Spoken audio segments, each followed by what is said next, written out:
everyone, it's Michelle from the Colorado Wolf and Wildlife Center, and I'm here with beautiful Orenda and sweet handsome Isa back here.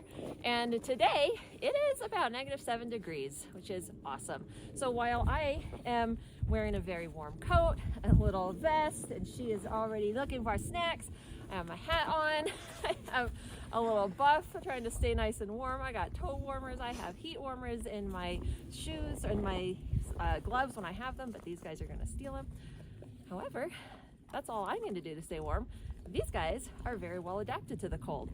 So I know I made a post on Instagram with some of the pictures that showed a little bit about how their coats are specifically built to handle cold weather.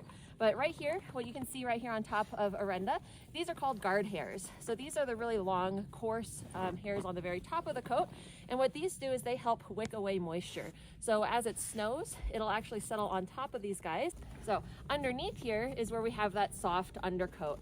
Now the undercoat is that insulating layer. So our gray wolves, again, same thing as a timber wolf, depending on where you're from, they can withstand really cold temperatures, down to about -40 degrees. Now the Arctic wolves, like Isa here, they are really adapted for life in this kind of weather. So very, very cold tolerant. So you can see he's got this really beautiful pale coat. And what those guard hairs are especially adapted for with him is that they're a little bit hollow. So they actually act like an insulated blanket. And then Isa's a little bit of a special Arctic wolf. He was actually born white. So he is actually considered leucistic, which is kind of a false form of albinism. But a typical Arctic wolf is going to have really, really dark skin underneath.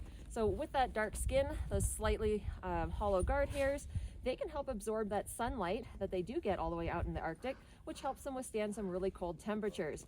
Now, another thing that the Arctic wolves have is called countercurrent circulation. So that means he's constantly pumping blood all the way out to his extremities, so his toes don't get cold. Unlike Orenda, whose toes do get cold sometimes, and it might just be an Orenda thing.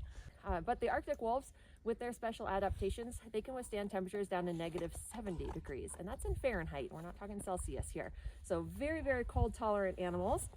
So as it's really cold today, they do not even mind at all. They are specially built for this type of weather. All right, well, I hope you all learned a lot about our wolves today and their special adaptations and how they stay nice and toasty warm in this frigid cold snap that we are having. And we will see you all next week.